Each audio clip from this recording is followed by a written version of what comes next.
Rap Roundtable. You already know what it is. It's your boy Jaw. Sincere the rap snob. Lacey Liguizamo. J-Mo, no shame-o. No shame-o. What's fucking with that? Diddy, go get him. Shout out to Sin, the beat was laced with the groove. Jarve through the law, been the round table ensued. Lang added in beautifully. Jameson the booze, you see. Find Dini somewhere in the clouds, usually. Exclusively, we came together, bringing you these clever endeavors. Classics, we've been doing this since forever. Move the lever and distribute perspectives and contribute to the culture that we love and hold dear. 4 cups pulled up, and this shit go back for some years. Only difference now, this mic's up in here, connecting like it's Voltron. Press play and watch us go on. You better get up on this wave like the Coast Guard. The Rap Roundtable. I'm so drunk right now. Listen, you already know what it is. Let's do what we do.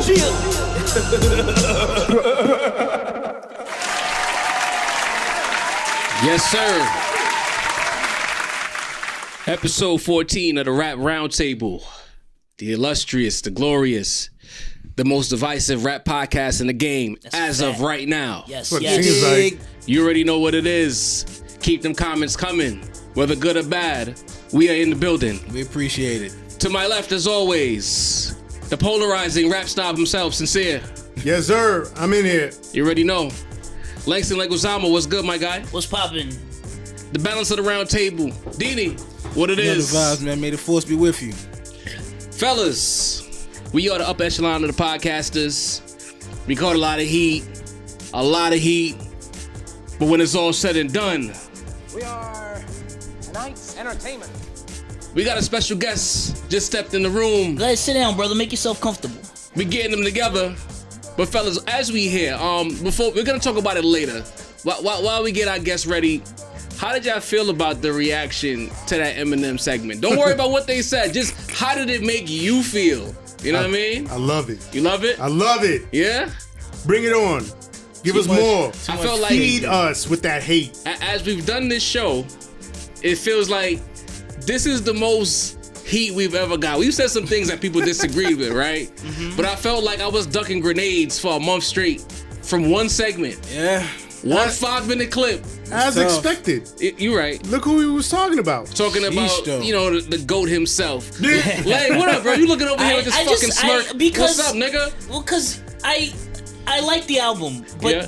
there's certain stands out there on the internet that made me hate the fact that I objectively like the album. Right. Yeah. You know what I'm saying? That's Like what we talk about any artist, be it Eminem or whoever else. I want to bring nuanced, well balanced, measured takes to the round table. Absolutely, But absolutely. these wild fanboys on the internet make that so difficult. So that's why I'm feeling a kind of way. What about you, Dina? You the balance. You're usually the nice guy at the table. What's good? I'm in the same boat, man. I appreciate the album. I appreciate M. Right. But the stand just make you just want to just go, oh, just I hate them.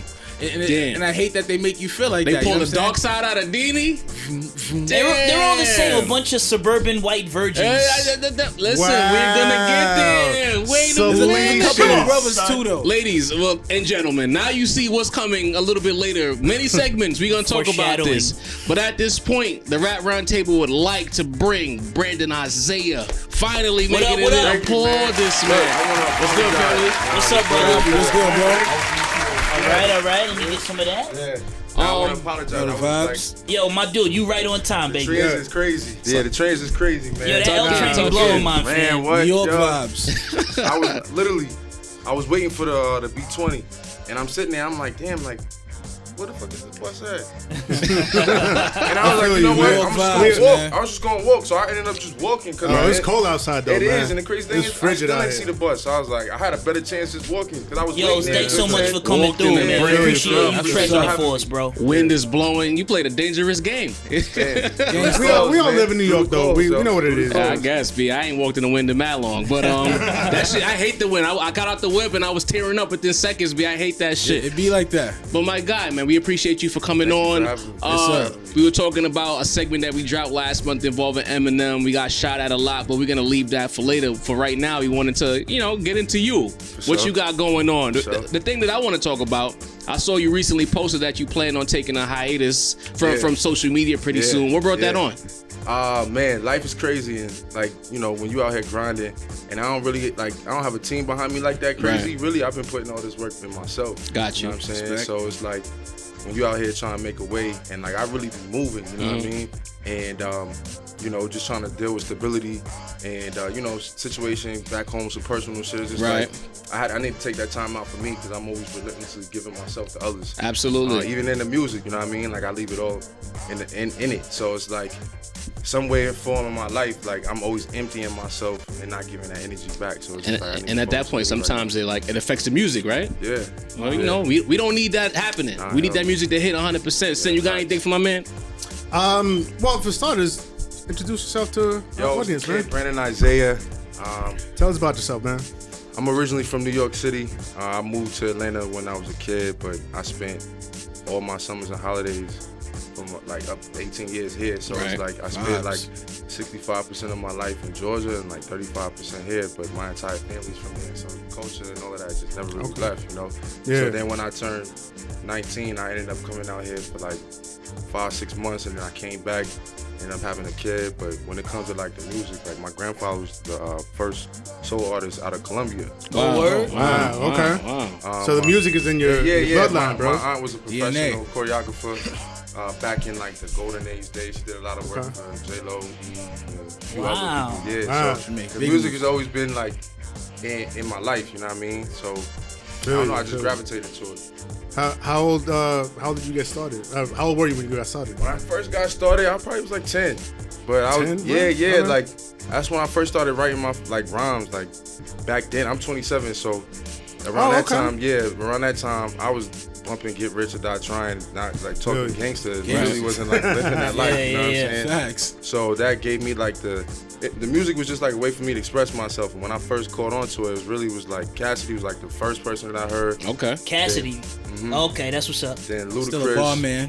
Okay. And Ludacris, and then that's when I started leaning towards 50 Cent, and like I started like learning about all this other stuff. My aunt and everybody else was putting me onto it, but when I started taking my time with it, that's when I started writing really since I was like 10, but professionally since I was 17. That's really interesting. As I'm listening to you, and I've listened to a little bit of your music, which I really like, by the way. Appreciate it. But as I'm vibing with you here, I'm getting nothing but New York City vibes, which I think is interesting. All day. And the question that I wanted to ask you was the fact that you were going back and forth from here to Atlanta. Atlanta is a hip hop hotbed in its own right.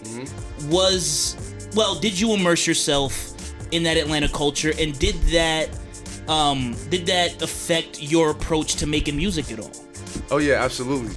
Because as y'all know, like Atlanta is where, you know, music is at right now. Right. But That's a fact. As far as how I do music, it's not really like the place. You know what I mean? Like there's a lane for it, but you gotta work hard. You know what I mean?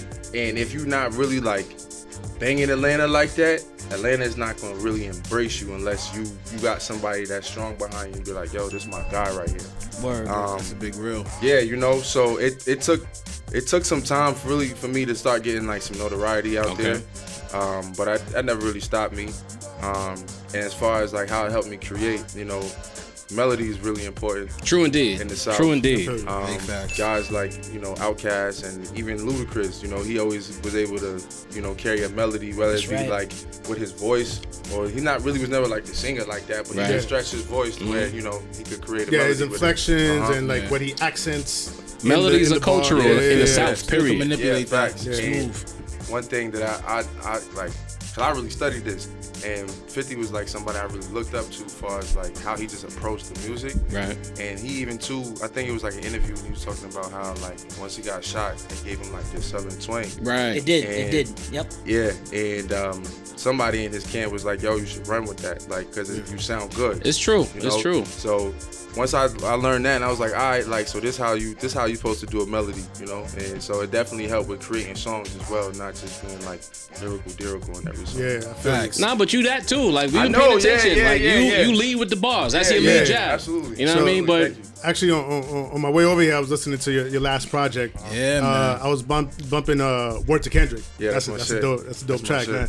So like I hear that you're like, you know, I hear it in your bars like you're a student of this, right? You're a student of the craft, but I also hear a lot of introspection, like, you know what I mean? Like you were saying earlier, like you leave a lot, you know, of yourself in the bar. How important do you think that is, not just to your music, but to music in general? Like, well, I think for me and just music in general, being authentic, people can feel that. Right. You know what I mean? Like, they can tell when, you know, it's real and when it's not. They still might bump the stuff that's not real, but they bump the stuff that's real a little bit harder. Absolutely, absolutely. So, or it'll stand the test of time. Right, exactly. You know, years from now, you know what I mean? And the crazy thing is, you mentioned Word to Kendrick. That was, I like to, when it comes to music, I look at it as like a tool. You know what I mean? Like to be able not just to connect, but just to maybe change somebody's lives. Right. Like the way they might think on certain things from just my personal life, how I'm still learning. And like with my fans and my audience,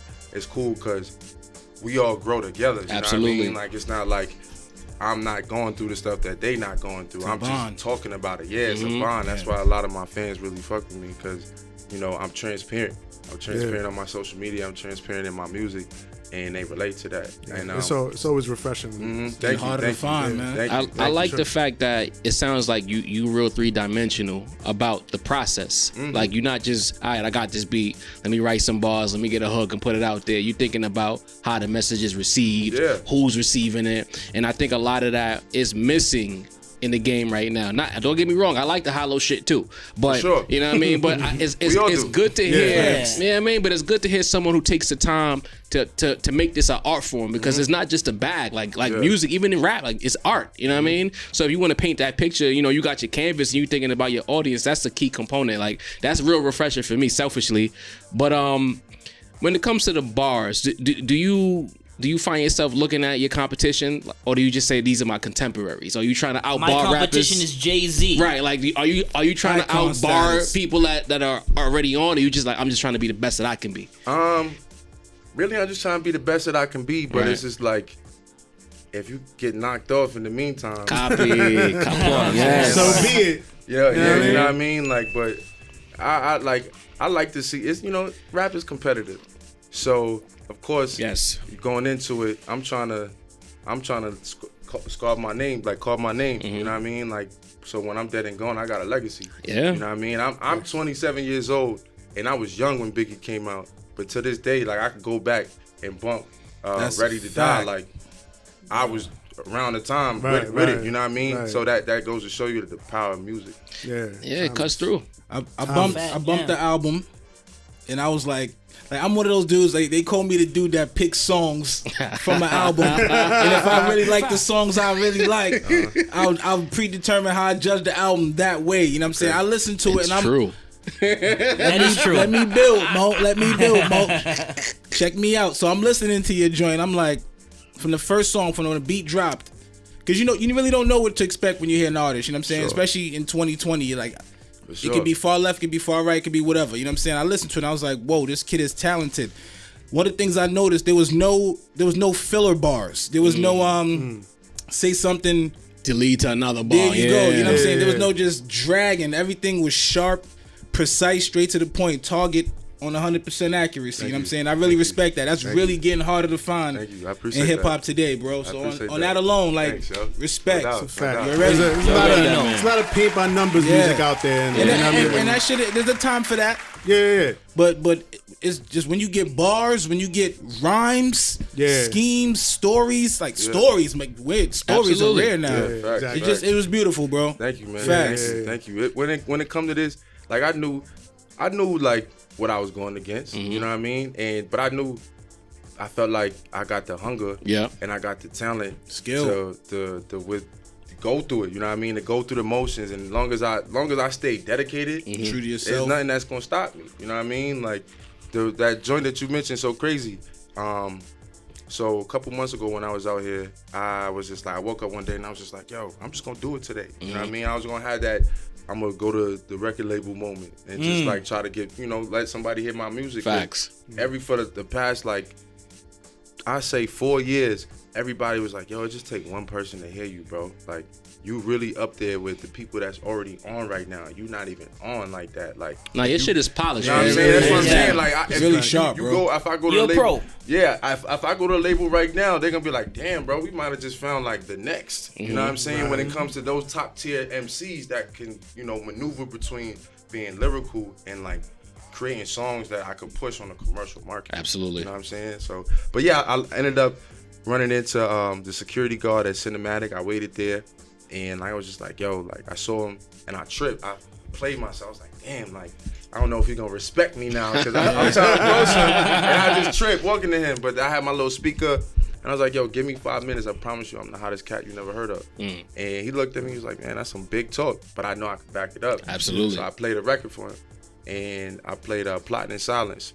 And he was like, yo, this is hard. He was like, well, what you want me to do? I'm just security. You work here, nigga. Exactly. So he was like, all right, give me a second. So he went and pulled out the A&R. We exchanged emails. And so then I ended up sending the record. And it was a few weeks later once I heard back from Johnny Shipes, who the CEO.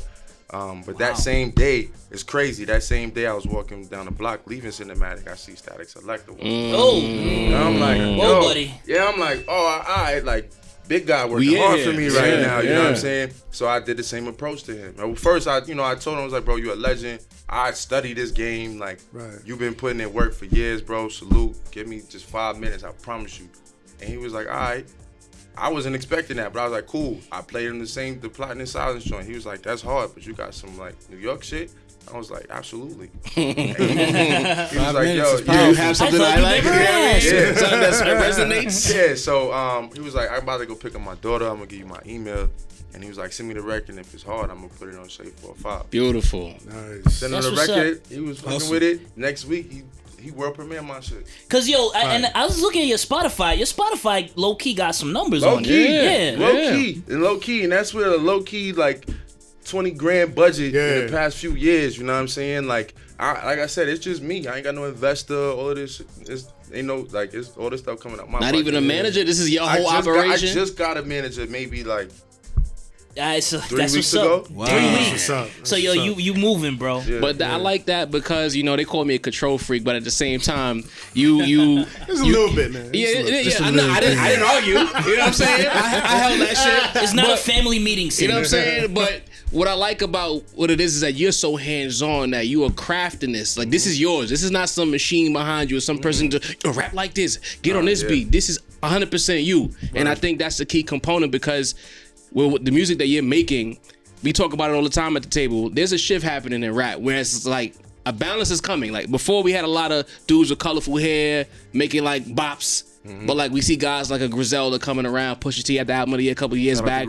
There's room now for substance in rap. And I feel like you're a guy who can run through that door and you still at an age you can resonate to the youth because everyone is so concerned about teenagers in hip hop. But I'm like, you can still make bars and you can still talk to kids at the same time. You know what I'm saying? Absolutely. I think you're one of the cats that will be able to do that. But musically, like, what's next? You taking this hiatus from social media? What you got going on after you come back on the scene? So I'm trying to work. I'm working. I had this concept right now, and I want to break this down because I got a little flack from certain people and like in my camp that was like, I don't know if you should do that or whatever. So, like I said, that's what we do on the Rap Roundtable. We let it all out. We leave it on the table. That's what it is. Rap Roundtable. That's what it is. So one day, actually, it was after.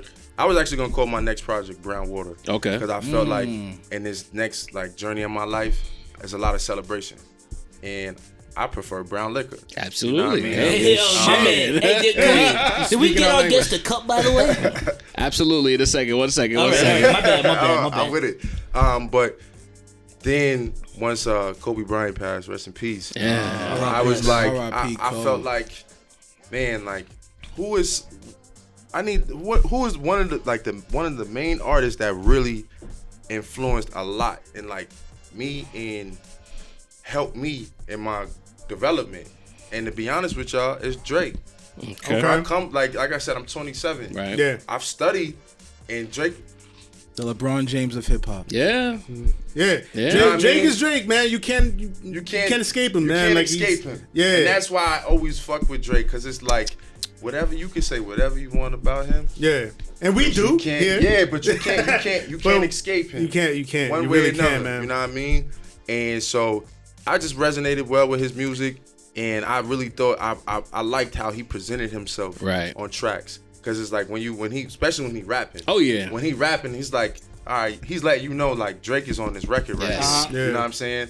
So with that being said, with like far as like the emotional side of that too, and like, you know, I wouldn't say like I'm a sensitive dude, but I got feelings, you know what I mean? And I'm not afraid to express that shit. We all got feelings, bro. Some of us have just got the balls to express them. The self-reflection, is the team like shaky because they feel like you might go too emotional? Is that what they're concerned about? Because you know Drake is emotional. Yeah. I'm emotional too, but it's just like I don't know. I feel like I'm a little gangster with it, but it's not like I don't know. But anywho. They was just skeptical because I was thinking about calling it the brown skin Drake. I didn't. I love that. That really came out of left field, bro. Like I wasn't expecting. And check this out. No, but hold on, wait. You know what? I can see both sides. Drake. The team would be like, come on, so you can't put some name in that shit. Well, bro, that is an eye-catching, ear-catching title. Right. I love it. Exactly. It's a winner. To fill. Exactly. And this is how I looked at it. And at the end of the day, like Jay-Z said, and this is how I feel. I'm a business, man. Right. You know what I mean? Like, and I look at marketing, and I think I'm like, all right, like, this is me being genuine. But let me name my project Cheers. Yes, sir. Copy. Yes, sir. Man. To the future. Brown skin Drake. future. You know the energy. We bringing energy this year. Yes. 2020. Before our listeners, go ahead and plug your current project so yeah. they know where to find you. I Used to Love You is my current project. Fire. It's on everything. Y'all can follow me at Brandon Isaiah. There's 2 H's after Isaiah, ISAIAH on social media, but it's just 1 H on everything else. I promise you, if y'all check me out, y'all gonna love everything I do. Real talk. No You know doubt. if it got that rap roundtable stamp of approval, you know it's something you should try out, man. Hey, You know what it we, is. we are not afraid to call things good or bad here. I'm really That's feeling a that fact. brown skin Drake shit though, bro. Like, Yeah. that's because that's raising the bar. Exactly. You know? And there's so many positive things that I was thinking about with doing it. Because it's like, yo, for somebody to say they're the brown skin Drake, that means you better bring. Absolutely. You better The bring name it. alone will get you listens. Yeah. But when if the music is crazy, Oh, it then, is. Then It is. There you go. Exactly. There Then you you go. got them locked. You know Yeah. what I'm saying? The thing It is to is. get them locked. Word up. So we've gotten to know you. Are you comfortable talking a couple of topics before you break out with us? Absolutely. I'm an open book. All right. You know, right. one of your contemporaries recently passed away. R.I.P. to Pop Smoke. That was a tough loss for New York City. Facts. You know, R.I.P. Pop. we'll take it to you first here. Like, you know, how did the news hit you? I was caught off guard. I was just like, damn, like, I don't think nobody saw it coming. Right? No. You know what I mean? I literally just a regular day, like, hop on social media. Pop Smoke is dead. I'm like, what? That's crazy, man. Huh? Right. Yeah. You know, it just took me. It took me for a loop. But, and this is nothing to say like anything like negative. And I was talking to my cousin about this, and I said, yo, you gotta be careful with your words. Yeah. They're powerful. Facts. I know that. Yeah. And I feel like, you know, I'm young, but I'm not at the same time. You know what I mean? And if you know, pushing out that energy gonna give it right back to you. Right. So you gotta move properly. If that's how the life you wanna live, then things need to be militant. Right. You know what I mean? Like, where things like that don't happen. 20 You know though. what I'm saying?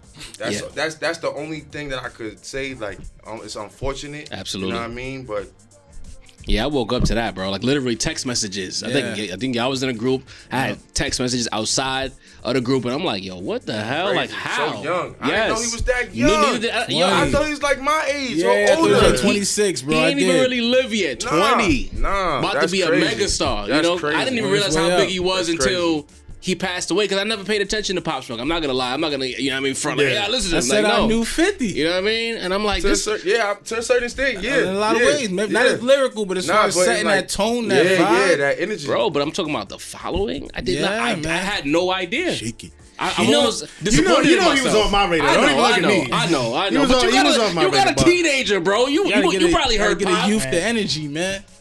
If it's playing on TikTok, maybe. And you know what it is? Before I pass the rock, you know he's a big deal because like New York now, it's not even hot outside. People are blasting Pop Smoke in their whips with the windows closed, up and down my block. You know what I mean? This guy was coming. Kind of like Nip a year ago. You know, it's tough. Yeah. We keep losing people who can make a difference in this sport that we love. Yeah. I'm gonna pass you, and I'm gonna go to Langston. No, don't do that. Let me say my piece. Let me cook, bro. Let me say my piece. We'll go in order. Yes, like Jav, I'm not gonna say that, I'm not gonna front like I was listening to him and he was in my, playlist or whatever. But it's just, anytime this happens, it's tragic. Yep. Especially when it's somebody from New York that's up and coming. Right. New York hasn't had that flagship artist in a long. I mean, we got Cardi, we got, Nicki still, but I don't know. It just feels like New York still needs, that energy. We need a beacon. You know what I mean? And for an up and coming, beacon to get taken out so young, so quick, it's always tragic. I'm tired, and I'm tired of tired of having to talk about stuff like this. Yeah, man. I'm tired of saying R.I.P. You know what I mean? I lost Kobe a month ago. Hip hop loses. Pop Smoke, 2 weeks, 3 weeks later? A year ago, Nip. Come on, man. People that we wanted to mess with, you know what I'm saying? Yeah. Lang, what up, bro? I was a fan of Pop Smoke, and the thing that sticks with me is that he was 20 years old. Yeah. And I remember me at 20 and how exciting of, a point in my life that was. Imagine being a star. Imagine DMX at 20 years old. Having the world by the balls. Yeah. Right. And it's just really sad, man. The kid had so much charisma. If you listen to his first project, there's flashes, but he's still figuring out songcraft and he's figuring out how to rap. His second project, it's wait a second. He hadn't quite figured it out, but he was right on the cusp. And to be taken at that moment, there's something to me that is especially tragic. Because if you ask me, and who knows, maybe I'm clouded by the fact that he was recently taken from us. Yeah. But it seems like he was on the cusp of superstardom. Oh, he was. He was. And to be taken at that moment is I didn't realize really hard for me. I gotta reiterate, I didn't realize how big he was. I listen to these young dudes. I get side eyes me all the time for giving these young guys a chance. All the time. I can't believe that Pop was. I just thought he had a record. You know what I mean? Some dude pops up with a song. All right, cool. He'd be going in a second. But then it's wait a minute. That wasn't the same song. It's 3 of these shits, and they all hits. Yeah. Damn. You know what I mean? And now he's gone. Now you got records with Quavo, Travis Scott. You was really there. Yeah. You know what I'm saying? Right at the You doorstep. see the videos on social media where he was rocking out last summer. Bro. You know what I mean? What up, Dina? You the resident trapper. You know what I'm saying? Okay, trap rapper. I just want to take my credit for being the one to throw the Pop Smoke joints in the He group threw it in chat. there. Yo, remember we saw credit Pop on you Smoke so hard, over bro. the summer. I'm aware it. Yo, Deanie, remember the four of us went to go see Pusha T over the We summer, went- and he opened performed, bro. Right. I posted the video on my gram, made by Deanie. Follow Right. the vibes, Rap Roundtable. You know what it is. That was when? July, August? That was July. July. July, yeah. No, I thought it was June, bro. June. Shit, I don't even know. June? It might be. Who knows? That was Son, early that's in the before wave. we really knew who Son really. We heard the song, but to see the energy that the crowd was giving them, just the whole vibe. The song. I know a lot of people say a lot of the songs sound similar on the album. Yes, they do. That does not negate the fact that they are fire, That's what I'm though. saying. They're just a bunch of fire songs that sound the same. We're not gonna do that. All right. The music is just a vibe, bro. It's a vibe. You in the car, you in the party, you in the house. I could clean my house to that music, bro. We grew up on that hood shit. You know what I'm saying? Word. Yeah. He made And good hood music. And you know what? Working in a high school, he really was Resonated. He resonated. Yes. He spoke those kids' language. Bro, you know what I'm saying? Once they find out the 20, because I don't think a lot of those dudes knew he was 20. Once Yeah. they realized he was 20, I think that, how I don't want to segment to the G-Herbo drink, but I think that he became a new real beacon to these kids. Because he was he's gonna 20? be. He was gonna be, bro. He's right there at the cusp of stardom at 20.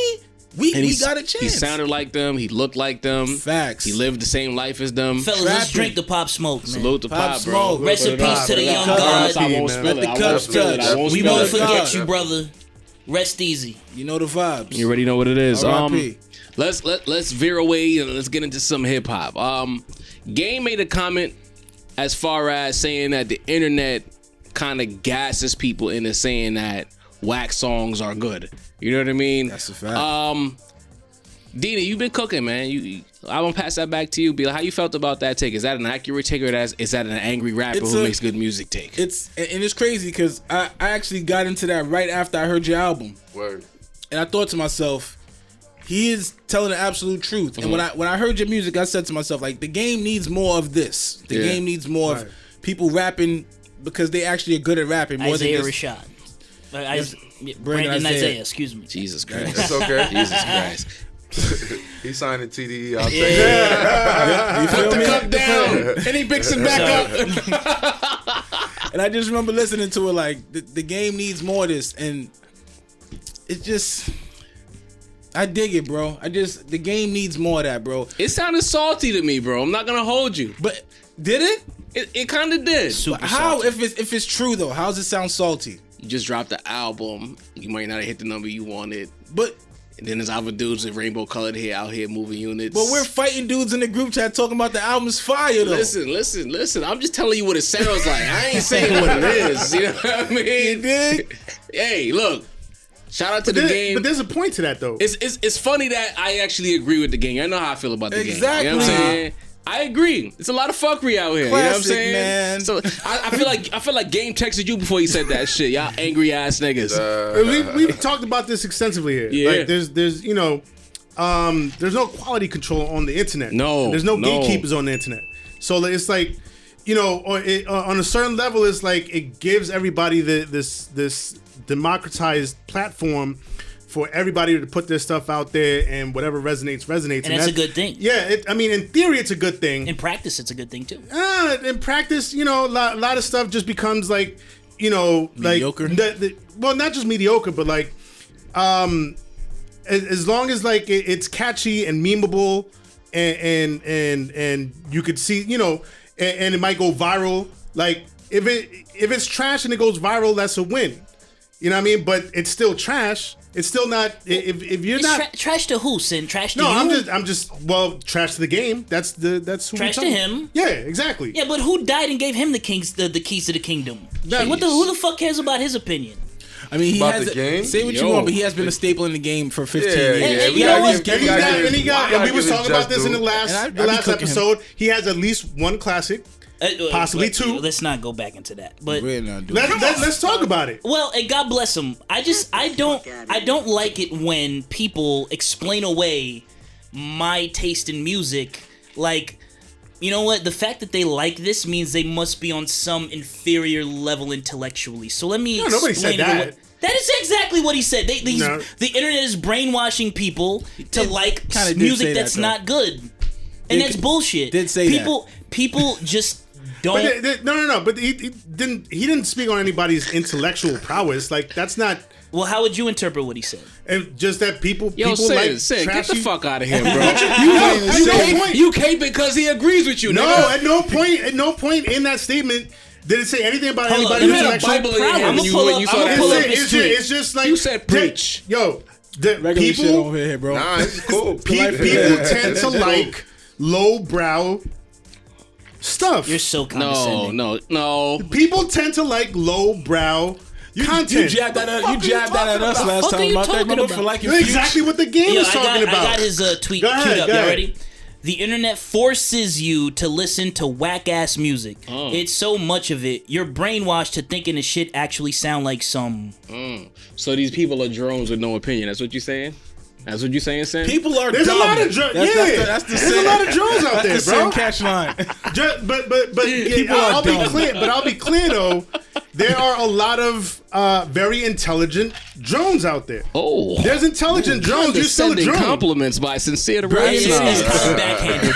It's kind of backhanded. You're still a drone though. Wow. Wow. You've been fed something for so long. Why, Sin, That- let me ask you this. Why can't it be, you know what, I don't like this, but a lot of people like it, so, it's good to them, God bless. Why does it need to be this... Why do you... Let me ask you something. Do you get validation Listen. by shitting on other people's taste in music? No. Here's what it is, right? And I just dropped this in the group chat on the way over here, right? There's such a thing as good and bad and mediocre. I disagree with that 100%. There's such a thing. Waka Flocka was just on I don't know what that Everyday show is. Struggle. Everyday Struggle. Yeah. Right? Mm-hmm. Talking about how he got rich, right, off of being a whack rapper. And he admits that himself. So, if he could say that about himself, why can't we say that about if I say Waka Flocka's whack, I'm wrong. No, but that's not the argument. That's not what I'm saying. What's the argument then? The argument is that if you say Waka Flocka's whack, and I say, I for the record, Waka Flocka is whack.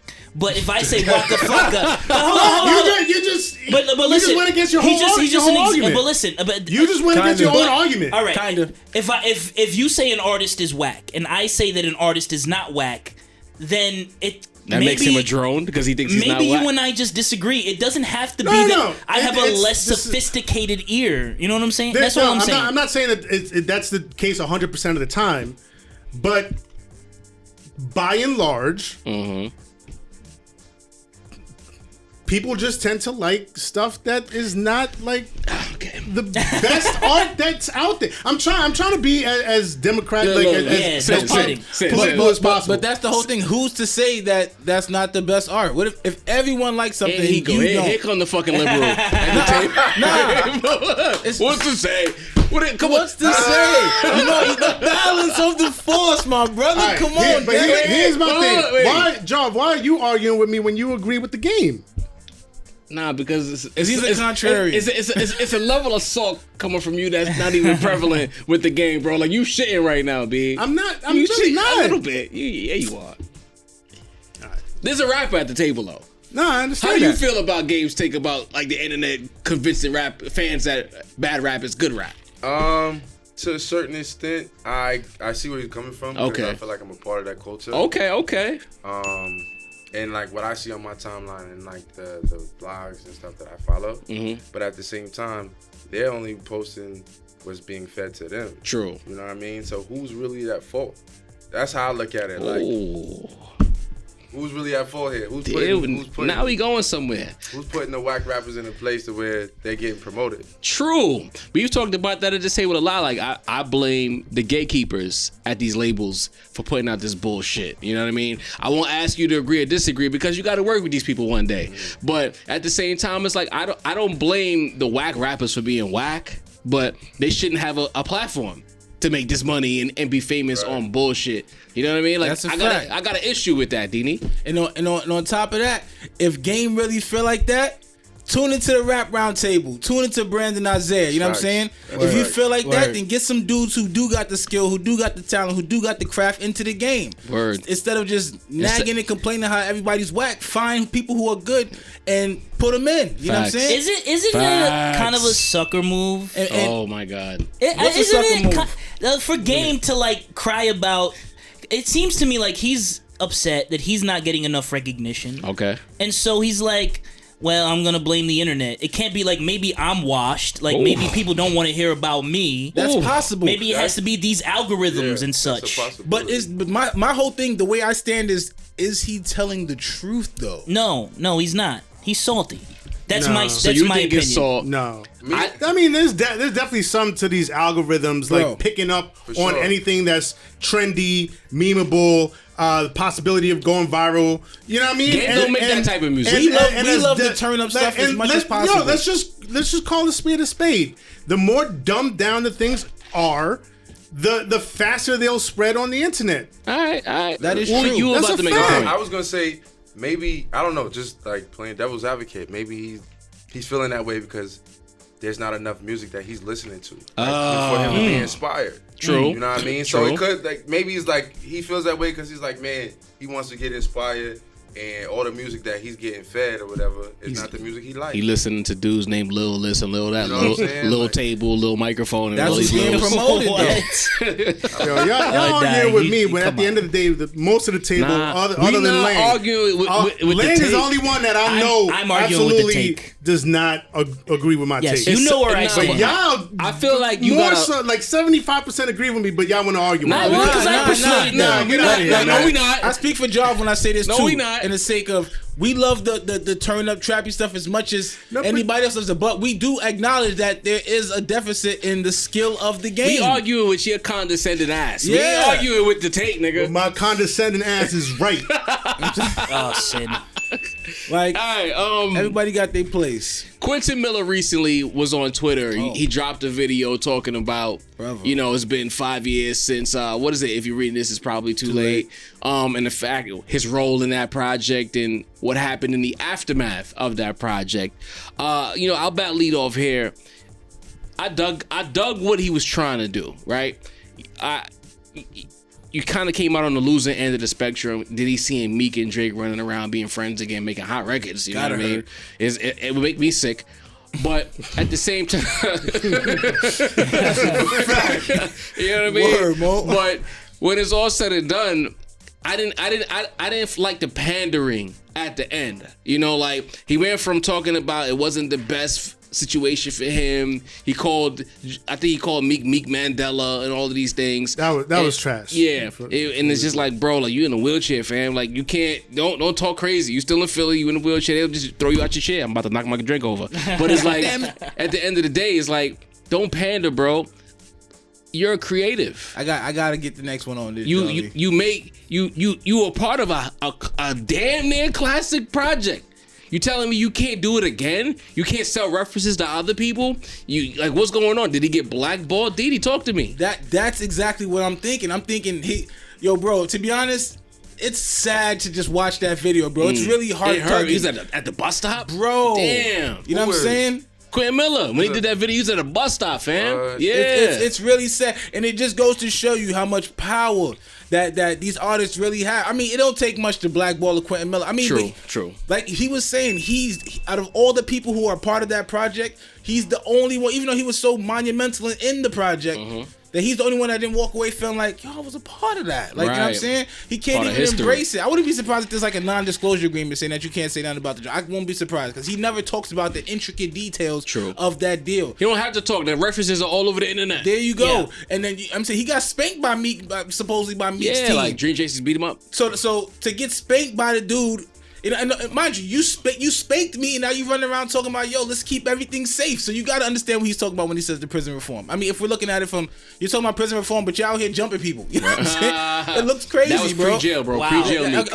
Okay. Granted, we all change, but I mean, when you're looking at it from It's a really good take. being the Virgo, whatever, I'm forced to look at it from both sides, being the balance from Being both a liberal. from I take it. Looking at it from Quentin's side, Wow. that he's the only. I mean, there's people who made like names for themselves. Party got a great name off of that. You know what I'm saying? Travis Scott just playing in the background was a big part of that. Like, it's a monumental album. I think he auditioned like what 3-4 joints. And those are the joints that was really the ones not ringing off. You know what I'm saying? He just don't deliver it the way Drake do. I was running through the streets with my woes. That was a massive hit. Massive. That was, man. He just don't. And now he's And at did a you bus listen? Did stop. you listen to the references? It don't sound the Yeah. same. When Drake got It's on a him, different person. No, but Drake put the magic sauce on That's that. what I'm pause. saying. It's just oodles and noodles from him. But with Drake, that's linguine. But the reference vocal that becomes the hit, bro, you can keep doing that. You got the gift. Gave the reference for the joint with Meek, Rico. The reference That for was the too. joint that started the beef. Come on. So you gotta see where he's coming from. With Meek is like, that's my guy now. We spanked you. You're not a part of the big project. Don't get me wrong. I'll be salty. I'll be salty, but you Lowry's. can't drop that video, bro. Bro, that just goes to show you the detriment that man is. He's damn near at the gun pointing at Legs your head, amputated bro. after a car I got some accident. guys. Can I go? Yeah. Go, Go talk ahead. to us, Mo. Listen, He's we sick, bro. we talk all the time about how we want more of this in hip hop, more of that in hip hop. Here is a guy in Quentin Miller who has more, at least some of what we're looking for, right? Yeah. Enough that one of the biggest artists in the history of the genre called him up to help him write on one of his biggest projects. Enough so that one of the biggest artists in hip hop would use him as a pawn in a beef against the other artist. Enough so that Funkmaster Flex, the Stephen A. Smith of hip hop, would swipe that reference track and use it to get listeners to his radio program, right? So we all got like our mouth on the teat, like we're all like enjoying this. We're all reaping the benefits of this one person's talent, all of us in this industrial complex of hip hop music. And yet the one person that's out in the cold is the person who Quentin contributed. Miller. So now that Meek and Drake are hugging and kissing and they good now, they can't have Quentin Miller. They can't do a song with him. Like they can't put their arm around him. He gotta get a bag for that. If they could kiss and make up after back to back, can Quentin get 250 racks in that? He don't even want the, he just That's all I'm saying. Take care of me. Just put somebody, give me a chance. He's begging for the chance, bro. He's begging. He's a part of at a bus stop. I feel that's a classic project, bro. I love that album. Singing like David Ruffin in the Temptations movie. Quentin, the only ain't nobody coming to see you, Otis. Listen, the only rule that Quentin Miller broke was that with all his talent, he can't tap dance for these white people like the rest of them can. Okay, you only got one leg. You know, but I ain't done. But listen, how much more you gotta say? All I'm saying is that, well, all right, I'm done. Like you a writer, you write music, so you gotta understand how that feel, bro. Oh yeah. To contribute those bars, yeah. Javi, take us away. Nah, that's got it. I'm here. I'll keep it short. Industry rule number 4080. Okay. Industry people are shady. All the time, man. Applaud this man. Yeah. Applaud this man. And again, Quentin Miller, keep your head up, man. Stay up, man. Stay up. I fucks with Quentin Miller. We bring the artist perspective to this topic. Quentin Miller hurting out here. Like, where do you fall with this situation? The reference vocals, the ghostwriter air quote. Like, what do we do here? Do we just move on? Like, do we hope Quentin Miller gets up? Like, what? Nah, I mean, it's really an unfortunate situation. I feel like Drake should definitely, throw him a bag or something. Yeah. You know what I mean? Like, just on the strip. You got all this money, bro, and like clearly, like, if he willing to, I didn't know this, but if he willing to post a video with him in a wheelchair at the bus station or whatever, like, it's hurting, B. Things is rough. You know what I mean? Like, and feel me? And he at a point where he don't care, like, to show that. You know what I mean? Like, so I think it would be, if Drake got a conscience, you know what I'm saying? Like, that's a fact. That, but we don't celebrate 5-year anniversaries for every album, bro. No, that's facts. You feel me? That was an album that made like the streets really like embrace Drake a little more because we was fronting on Drake. Like gangsters was singing. Like, yeah. I mean, as far as Drake projects and albums go, that's my favorite. I remember when I first heard 6 God, I'm like, oh. Wait a minute, you rapping Drake? All right, because thing is, I fell out with Drake his debut album because I was like, oh, he's rapping, he nice. Then he gave me this shot at impersonation. Yeah. Drake I called it Drake featuring Drake because it was like, who's this other dude that's singing? Because I didn't sign up for this shit. That was the Weeknd's album. That was the Weeknd .2 album, bro. Bruh. But I agree with Brandon here, B. Like, throw him a bag. Do something for him. Do a song with him. I think they said, I got work for you, bro. Yeah, I think it'll be cultural that Drake does this. If you can make it with Meek, then you can mend with him. The dude who Meek's the one who threw the grenade. You owe him something. Yeah, right. Something, and man. I feel like he got the short end of that stick. Real heavy. Yeah. You know what I mean? Like, he ended up getting clowned, and then I think once, in hip hop, people really go off for like image. And if your image falls off, they don't really want to rock with you because it doesn't make sense for them image wise that you've seen. You know what I mean? It's whack. But they tainted that man, bro. Yeah, I feel like there's gonna be too many jokes and memes and shit. But like, bro, how do you make up with the dude who called you a fraud, but the dude who helped you make your best overall project ever? He can't get no love. It's industry top shit, to bottom. Man. That's industry 101. Yeah, man. That's crazy. Filthy. That's maybe I need to I'm looking at this through the wrong lenses. Then there ain't no fear. Nah, man. 4080, man. Speaking of Drake. He was in Marcy Project shooting a video. Uncomfortable. Looking real uncomfortable. Lang, what's up, bro? We come right back to you. Listen, all right, so I grew up in a neighborhood. It wasn't that bad, but, there were times maybe I was going to visit a female friend of mine. Maybe, I had to go get some weed or I had to do some whatever. I found myself in the projects. I made sure I was on my P's and Q's whenever I was in a public housing establishment. This guy. So, I mean, people are clowning Drake. He was paying homage by going to Marcy. That's where Jay-Z is from. You know what I'm saying? Because he was looking around on his P's and Q's. Listen, a lot of people laughing at him. They be shaking in they fucking Timberlands if they ever went anywhere like Marcy. That's all I got to say. Damn. Sin, what up, bro? Felt a little cloudy to me. A little cloudy? A little bit. Cloudy. Yeah, a little bit. Just a little bit. A little bit. But we all know that Drake looks up to Hove. That's nothing new. But like, I don't know. I just me personally, I don't feel like again, like, just my personal feelings on Drake. I think that he wants to fill every lane possible. You know what I mean? And this is just one of those moves that's like, all right, I'm gonna do this record with the Spanish dude, and then I'm gonna do this record with this pop dude, and then I'm gonna do this record with this trap dude, and now I'm in Brooklyn, paying homage to Hove. Like, come on, man. Like, leave a lane for somebody else, man. Like, lane filler. What up, Danny? If it was me, damn, the average verse nowadays is like 1 minute and 30 seconds. I would have wrapped that up real tight. You feel me, Mo? Hasn't gentrification hit the area in and around? Not enough. Not enough. Okay. A verse is about 1 minute and 30. I would have cleaned that up real quick and said, on to the next location. I mean, bro, I've never seen someone look so uncomfortable before. I mean, you got the New York jacket on. You're in your idol's basic homeland. How many times did you count them turnarounds? It must have been at least 20, bro. That man was uncomfortable. Fam. I think about when Hov did Cough Up a Lung, where I'm from, Marcy, son. Ain't nothing nice. And think about the vibe and the energy in that video, right? Oh, my God. You know what I mean? It was Streets is Watching. That project, right? And then think about how Drake looked in that video. I mean, I'm not going to spend too much time on that. I just look at the situation like, bro, if you know that you're not built to be there, even with all the security in the world. He had the SWAT team with him.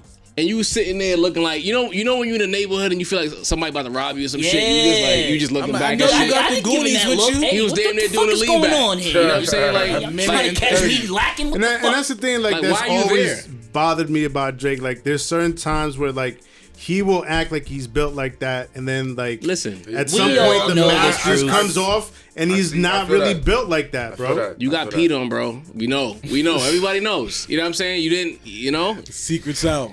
I don't go to Drake for tough guy rap. I don't. You know what I mean? I think Drake makes quality music. His albums bother me, but he makes some hella classic singles. Yes. When Drake at his peak is like, he can be all time great at the peak of his powers. You know what I'm saying?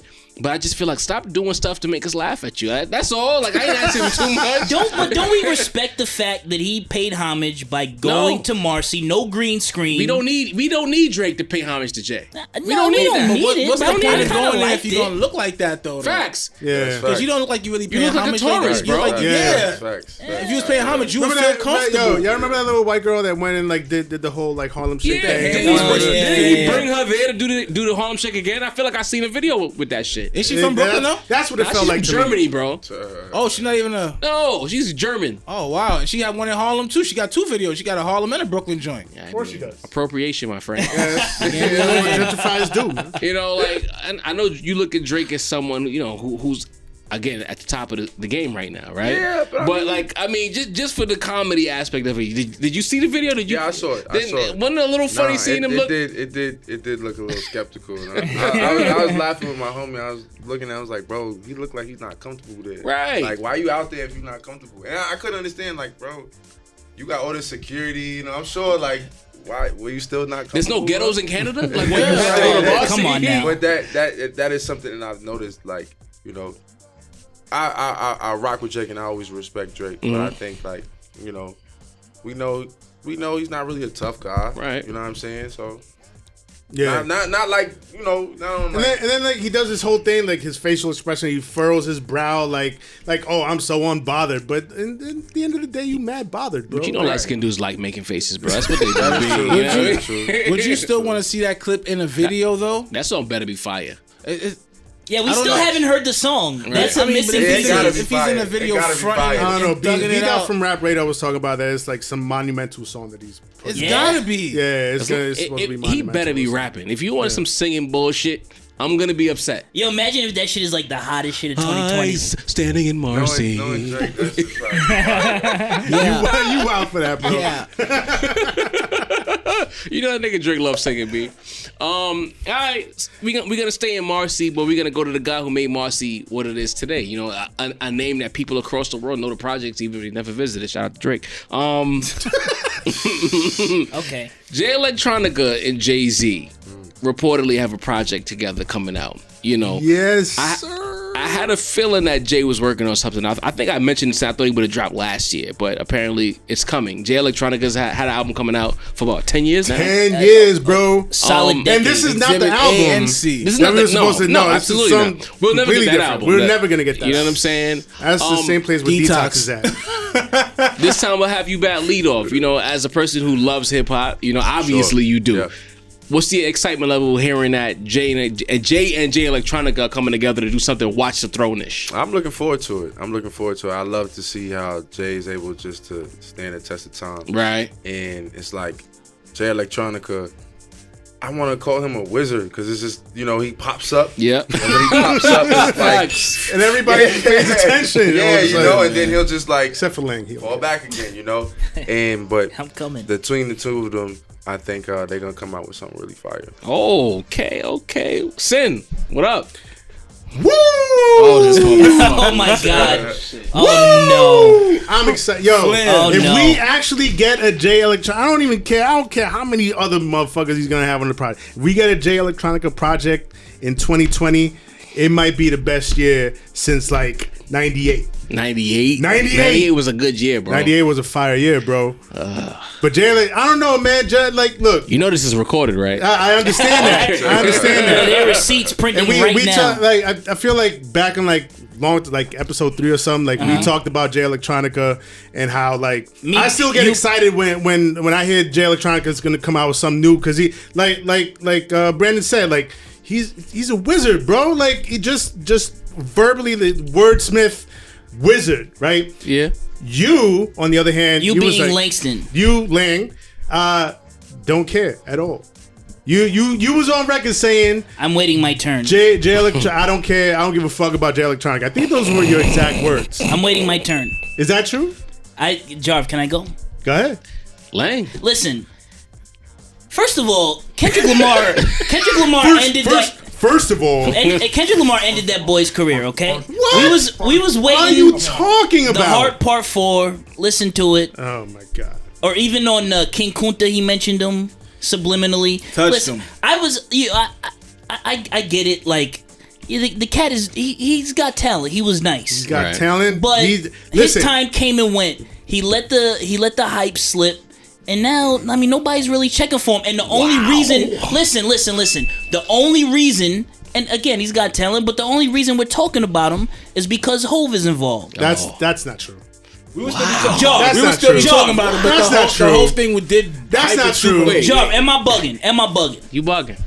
Oh, what? Really? Hold up, Joe. You be checking for this if Hove wasn't involved? Listen, man. I'm gonna listen to the album. Alright. I stand corrected. Yes. I stand corrected. It's like We can Brandon agree to said. disagree. You know what? Because he said that, he kind of put me on the spot. Am I more intrigued by the project because it's a joint album? Of course. You know, Hov is my guy. That's my favorite rapper. You know what I'm saying? Yeah. So I'm gonna pull up even Yeah. more so. And if Jay wasn't on the project, that's not a point me listening. That's maybe, I'm gonna get to it. But That's where I stand. you know what I mean? I probably would have rocked it. If it dropped on a Friday, I probably would have rocked it a Saturday or a Sunday. That joint dropped on that Friday night. I'm gonna find somewhere to be so I could be in the car so I can front the back it. You know what I'm saying? Because it's a big deal. Jarv, I don't disagree with you. You know but what I it's mean? all because of Hove, right? It is not all because of Hov. Mainstream. It's 85% because of Hov. Mainstream is because of Hov. Exhibit but C. any person who loves rap, that rappity rap shit, Exhibit C is been one of waiting the on this dude, bro. greatest There's no hip hop Exhibit A records of too. all time. sin.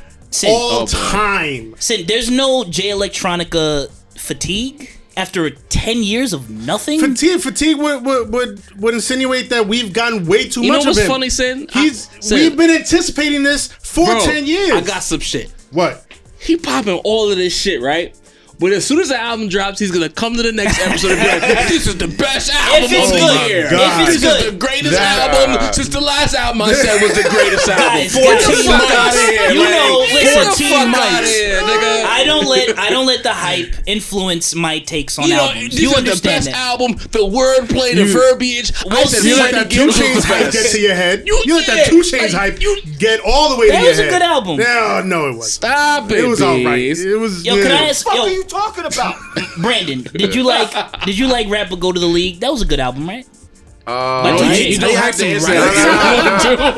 If I can be completely honest with y'all, I be in tune, but I really don't be in tune too much because I be trying to master and focus on my sound and I rap. feel you. No distractions. Keep it a bean, you know what I mean? Because I didn't. Because for a while, for me, I've been trying to really master my sound for the longest, and I never really wanted to be heavily too influenced by too much. Right. So I keep my rap palette very small and then clear. You know what I mean? And if it's anything, I listen to a lot of older Feel you. Translation, I ain't listen to that bullshit. I ain't listen to that shit. I respect it. Because I don't think we asked this. Who's currently on your rap palette right now? Currently? Yeah. A lot of Nipsey Hussle, a lot of Davies. Okay. Oh, Davies. I fucks with Davies. A lot of Davies. I love Davies, yo. I can't wait to. I know my nigga. Me and East when it's gonna come a time where me and E's gonna do a track and it's gonna be crazy. Speak that. Yes. It's gonna happen. Then you on notice. Oh, facts. Nah, I mean, we low key. I'll be honest with you. We front on Dave here, not because he's not nice, but we. Nah. Well, he's here. He's right next to me. You front on Davies too? It's on wax. Who, me? Yeah.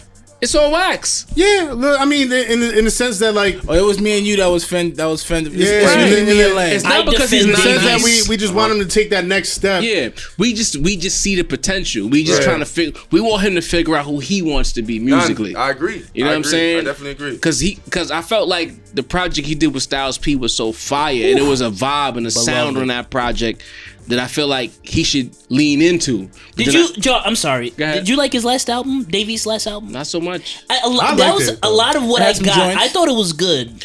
Because he's really good at rapping. Yeah. But the music, I feel like he can do so much more. I feel like the consensus take is, it tends to align with you. Although I thought it was better than a lot of people did. I just feel like now he messing around with what's popular music, the sound. Mm-hmm. And I'm like, that's not for you, bro. Like you paint pictures with your words. Facts. You know what I'm saying? I think if he sticks to that, then he'll start to embrace who he's supposed to be. My man. In my opinion, I feel like East should be like King of New York. Yeah, I agree 100%, bro. You know what I'm saying? 100%. Like cutting them checks to be like He's only he don't need to do that, bro. But if that's what the people are gravitating, you gotta think. And if that's the beat, he's a spitter, bro. He's a rapper. See that? I disagree.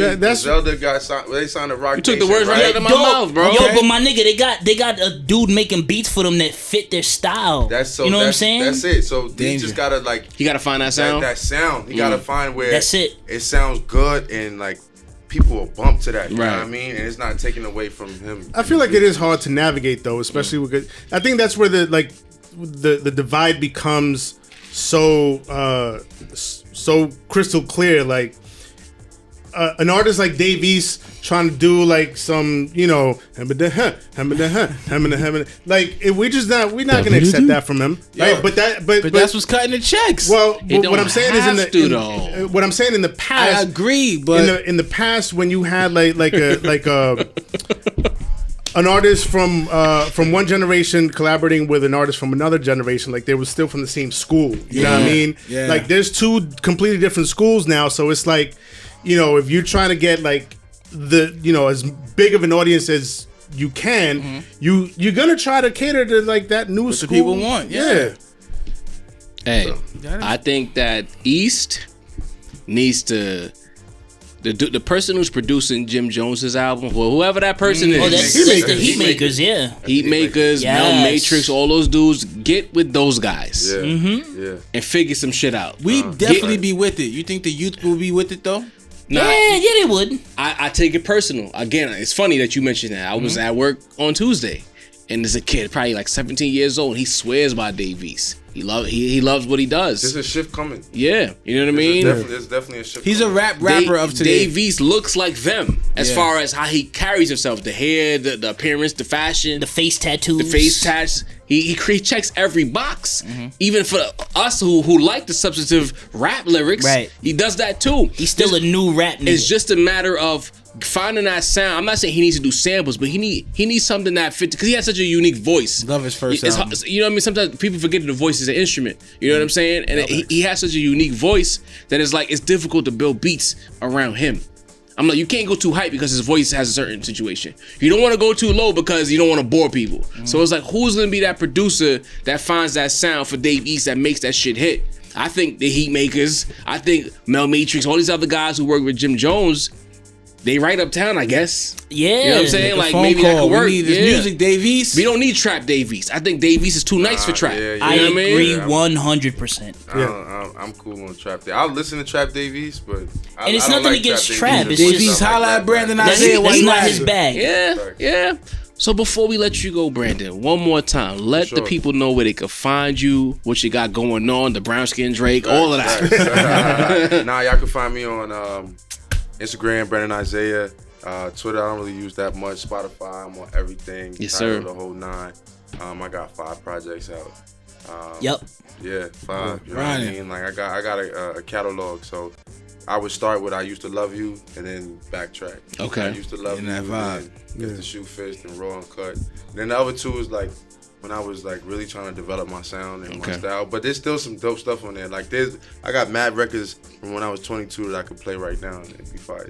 So, doesn't that bother you when you hear some of the songs and you be like, yo, like I got shit right now, I blow that out of the water. I just need that. To a certain extent, but then I think about it, I'm just like, nah, cause I just keep getting better and better. Absolutely. So it's just, it's there. And if I ever feel like I've been always saying this, like when that time comes, I got so much work that's already out that we could really just like revisit old shit. You're gonna have your fans. They're gonna have so much to lean into, basically, because you know what I mean. I dig that. I dig that. Well, thanks for coming on the show, man. We definitely want to be in the Brandon Isaiah business. I'm sorry for fucking up your name earlier. Nah, you good.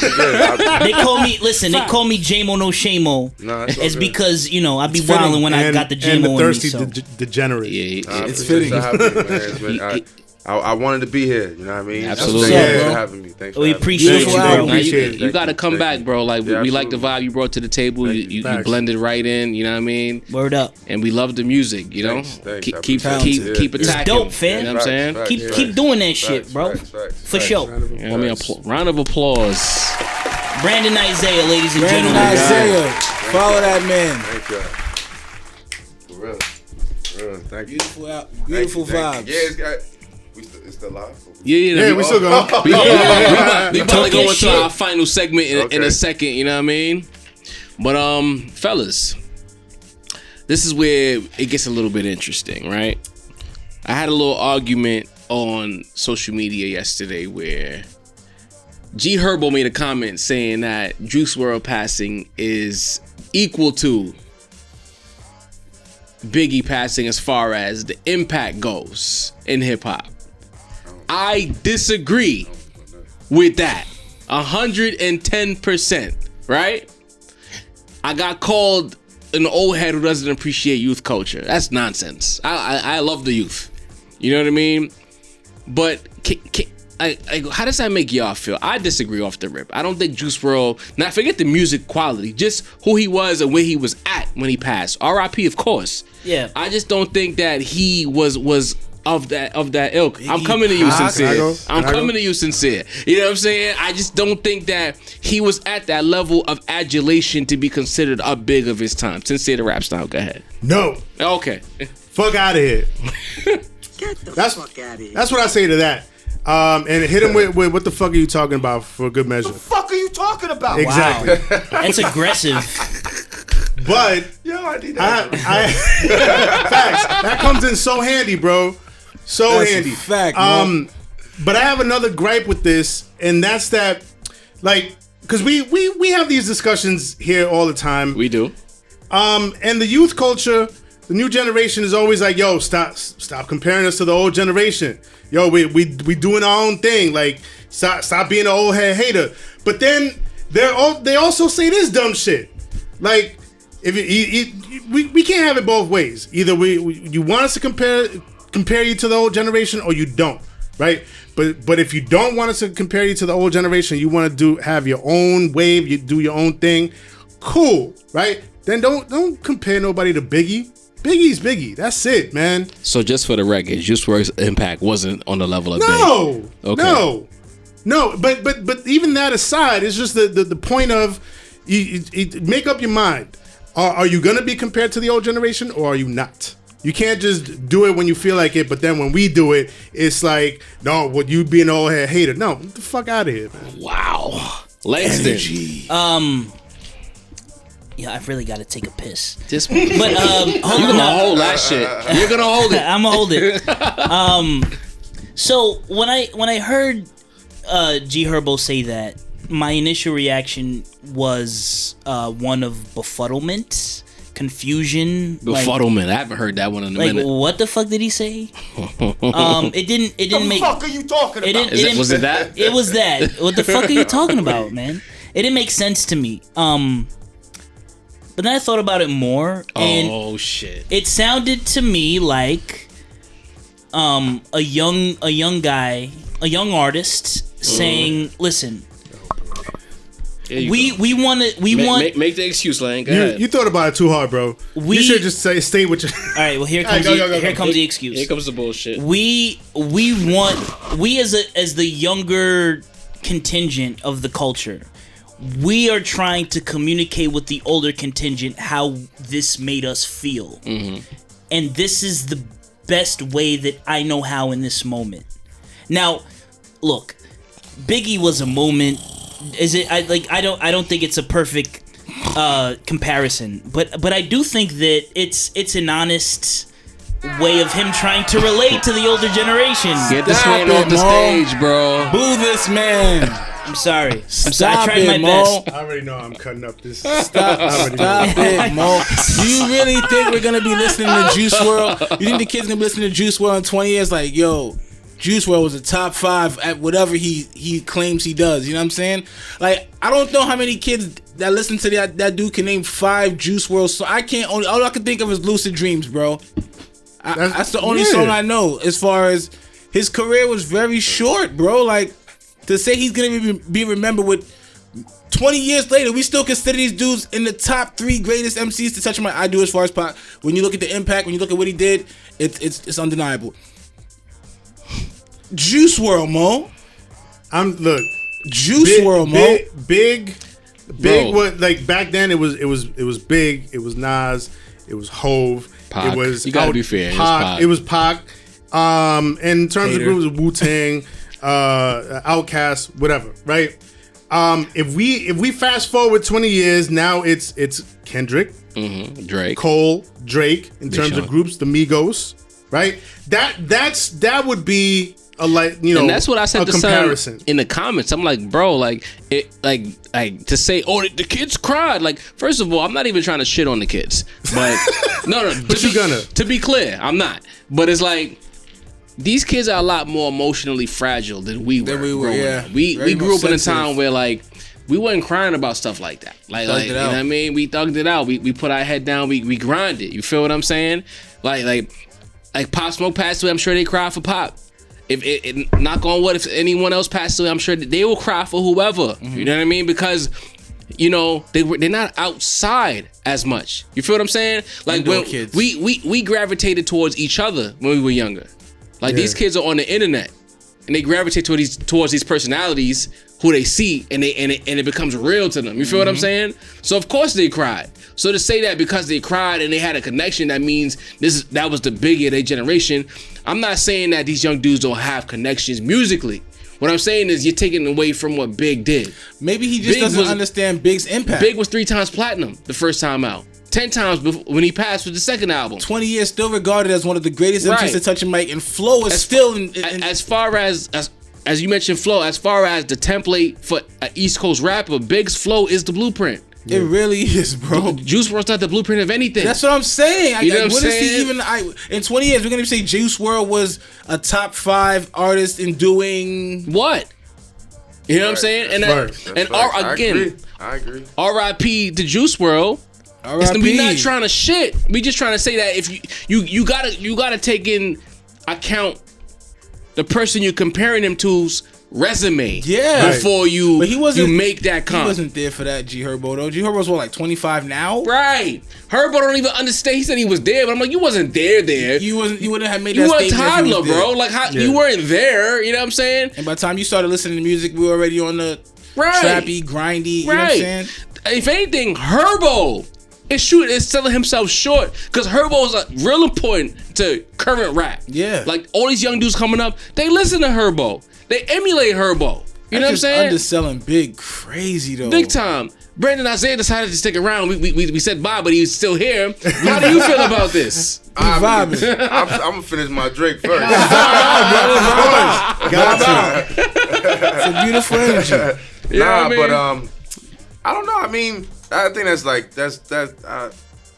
he's young, right? You know, so I think. You think it's more emotional, like he felt that connection? Okay. His boy's Lil Bibby. I think Lil Bibby managed. Okay. So, you see, sentimental value. It's like that's his homie. Right. So I think it's more just on like a love, emotional thing. I dig it.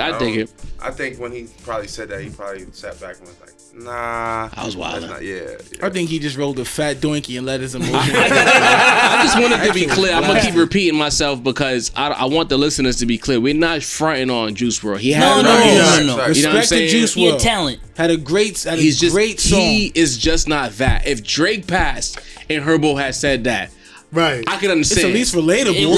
We'll have the conversation. Right. Yeah, right. Hands down. We're gonna stay in that lane real quick. Diddy and Mace. Mace about a month ago dropped the Instagram post talking about, publishing and Diddy talking all this talk about, we need to stick together. We need to do right by one another. But he still has Mace's publishing. At this point, there's no secrets about what Puff Daddy is in a rap game. I don't have much to say on the subject. I just want to know from the table, like, how do y'all feel about Mace taking to Instagram to make these comments? And do we need that in 2020? I needed it. I needed to know. Of course you did. I needed to know where Mace and Puffy stood, because they got a crazy kind of history. Right. You know what I'm saying? So with all the ups and downs in their history, I wanted to know that Mace really wasn't fucking with Puff in 2020. And he wasn't fucking with Puff because of business reasons. Bro, we gonna see you. I'm sorry. I ain't trying to interrupt. Nah, you good. You good. Pleasure, bro. Hell yeah. Pleasure. Respect, bro. Shows hip hop. You know what I'm saying? No doubt. Keep up the good work, my guy. Thank you. I fucked with you, bro. We can do this again soon. Yes, sure. Let us know when you in town again. We will have you come through. You already know. You already know, fam. I just I think it's interesting that Mace and Puffy, they have this long history together. Shit ain't all good, and it's because of business. And but Sin, you don't think this could have been handled with a phone call? but that wouldn't have resonated as much. You know what I mean? I think Mace wanted to call him out publicly. Like, he has that grudge, right? That rancor for Puff. Puff. We got to have a conversation about Puff at some point. Yes, we do. At this round table. You know what I mean? Like, he's the poster boy for industry rule number 4080. He's a businessman. But at the same time, he gave us Big, and he gave us Mary J. Blige. Like, you know what I mean? That dichotomy is crazy. But no, I mean, yeah, it definitely could have been handled with a personal phone call, and you would think that two gentlemen that have that kind of history together, they'd have that line of communication open, but we don't know that. Right. We don't know. They might not, right? And this might be the only way that Mace feels like, he can get his attention, or maybe he just has that big of a grudge that he wants to shame him publicly. It's possible. It seemed a little slanderous to me. What up, Denny? I sold you my publishing for 20 G's. I try to buy it back for $2 million. You tell me no. Only if I could give you what the white man over here is trying to give me for it. And I mean, that's the thing about. I wish I could have told him this before he left, man. That's a good business move. Hip hop These people are not your friends, B. Yep. These people are business associates. That's They're out right. for the buck. Like how you're out to get your cash and your music up. They're out to get their cash up. You know what I'm saying? Word up. Like, you would have thought Diddy, if you didn't know anybody, you would have thought Diddy and Mace was dudes that probably golf together like they did in More Money, More Problems, bro. You know what I'm saying? You would have thought they was bros. So for me to want to give you back, what is that, 100 times the money that I gave you for it? And you still fronting on me? You know what I'm saying? It's like, you don't want to see wild, me win. Bro. You want to just be sucking my... You see the album? You see what just dropped, right? What? He just dropped like a complete Mace series that just dropped...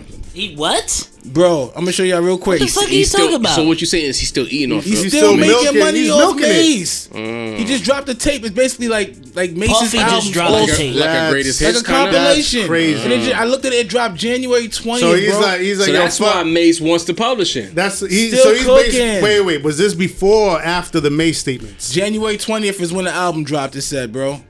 Listen, it comes back to what we were talking about with Quentin Miller. Creative people just want to be compensated for their intellectual property. That's all it is. That's a fact. It's dirty, Mo. That's a fact. That's dirty. But it's a dirty game. And a lot of times, if you sell your soul because you want to get on, because you're young and you're black and you're whatever, and you don't know the business in and outs, a lot of times you end up getting fucked over. I think 20 G's in 95, 90, not 95, 98, 97 was probably like different though. I think more than anybody, inflation. Yeah. More than anybody in hip hop, I think Puff is like really the face of capitalism. He is the poster Jay-Z, boy. him and Baby. But listen why? Because like it on the one hand, yeah, we know like he's gonna exploit, you know, whoever he can so that he can make his millions and billions. But on the other end, it's like, but you gave us Big and you gave us Mary J. Blige and you gave us all these. You know what I mean? It's like me being mad at capitalism for like sword. For the system of capitalism for like exploiting, you know, people of color, exploiting women and whatever. But at the same time, I love my iPhone. iPhone, I can't live without my iPhone. And this was brought to me by capitalism. Yes. So, you know, that's the struggle. The evils. The good Am I hearing man. that Mace should get the fuck out of here from Sin? Is that what I'm hearing? Essentially, though. Nah, because I feel him. Okay. I feel him. But I think they need to make a business agreement. You know, behind the scenes, figure something out. Yeah, but Puff is not gonna do any favors for Mace. Puff is gonna do what's in his best interest. Nah. Why not? Well, why? He's a businessman. Puff doesn't need Mace's publishing, bro. I understand that, but it's not about what Puff needs. It's about what's in his best interest as a businessman. I think. I don't know. You're not wrong. Hands down. Jeff Bezos don't need no more billions, but he's gonna keep breaking that shit in because he can. That's the thing. Like when you get that feeling of you in you, like I can. Right. So I will. That's exactly it. That's it. Therefore, That's I will. exactly it. Mm-hmm. You know what? I'll be positive. I anticipate at some point in 2020 we're gonna get a news report that says that Puff and Mace figured out a way to get this publishing thing sorted out. I anticipate that will make me very happy. Because Puff, more money. This is not 30-year-old Puff, 25-year-old Puff, 35-year-old Puff. This is, you know, I think he's 50 now. Right. I think he's in a different space. The money's already accounted for. I think they'll find a way to come to a meeting of the minds, and we'll go forward. I'll be positive on that front. But this is where we're gonna get a little negative. Okay. Sorry. This is the mailbag? No, we're getting there. Okay. This is the Eminem block of the Rap Roundtable. Lord Jamar and Eminem have had a long-standing feud. Yes. Up until recently, they were at odds. M dissed him on his recent album. But then M turns around and agrees with Lord Jamar. Not directly, but basically co-signs what he said about him being a guest in hip-hop. The House of Hip Hop. So, if he's a guest in the House of Hip Hop, what was the point of dissing him? Is where I'm a little confused. The point of dissing Lord Jamar? Yes. Because Lord Jamar openly discredited his credibility as an artist. How so? I mean, he said you have no right to even be here. Like if I go to a bar and someone is like, you shouldn't even be here, and then I'm like, I understand I'm a guest here, but you calling me out is totally out of line. I mean, I feel like there's a conversation to be had. No, Lord Jamar, I got you, Sin. I got you. Trust me. Lord Jamar doesn't have the right to protect the culture from an outsider who agrees he's a guest. Yes, Lord Jamar has the right to he's thinking, guys. express his opinion for sure. But I mean, Eminem has the right to defend himself. He's never does called he not? M trash. He's just said M was trash. He just said he's a guest. He's not. Right, but Eminem has the right to defend himself, does he not? What is he defending himself from if he turns around and agrees? All he's saying is that everything that he's saying is true. I just want to make music and have my fans like enjoy what I'm doing. So, do you think M is a guest in hip hop? Yes. Okay. Of course he is. Okay, I'm just asking. I'm just doing my job. Yeah. You're good at it. You're good at your job. Dini. Like I said, contrarian vibes. Well, if he's, I can get behind that he's the guest in hip hop, but then if he's the guest in hip hop, what are we the guest of? You know what I'm saying? Nothing. Right. That's also true. That was, you know what I'm saying? Yeah. That was swift. Yeah. But I in a small way I get it, but maybe if Lord Jamar was higher on the totem pole, it would look a little less like it's from a world of hate. You know what I'm saying? Because if you look at it, like what Eminem is compared to what Lord Jamar was, it's really like, you believe that Lord, not that Lord Jamar is a hater, but the way he delivered his message comes off as hate. I'm like, you ain't even the best in the group. Like Grand Poobah was the guy. You know what I'm saying? When you really look at it, like Grand Poobah was the guy. And I dig Lord Jamar. You was in Oz. You did your thing, brother. Yes, sir. I got a question. Let's not disrespect Sadat X though. If we're Sadat X was also shout out to Sadat X. Respect. Shout out to Sadat. If let's say we have a list of the top 200 MCs of all time, who's higher on that list, Lord Jamar or Eminem? I mean, obviously, but it's Eminem, right? But when you look at it from that I angle, know it's what not does the that say point. I'm about just Lord saying. Jamar though? If that would make you be like, Well, God damn, here's the problem. He's higher than me. Here's the problem with that line of thinking. Like, go ahead, say it's go all the way in. Pause. This coming from like, so let's say like a Jay-Z or a Drake or a Kendrick or somebody at the whoever, top, right? Somebody at the top. That would never come from them, because at the end of that's gonna cause a rift that they're not gonna want, right? Eminem is still somebody that he's an they outsider. might want to collaborate with, or they might have collaborated together in the past, right? They don't want to cause that kind of problem for themselves, especially like, again, we was talking about like, black capitalists, right? They want to protect their bag, and if they shoot at Eminem, that might hurt their bag. True. So Lord Jamar not being in that space, right, and being of the slightly more militant mindset that he is, he's a perfect person to make this assessment. Yeah, he's the guy that would do it, right? Yeah, for sure. You know what I mean? Now, here's my thing. If Eminem is going to agree with I don't think he, for one, I don't think he fully agreed. I think what he did was just like kind of a double negative backhand way, kind of agree.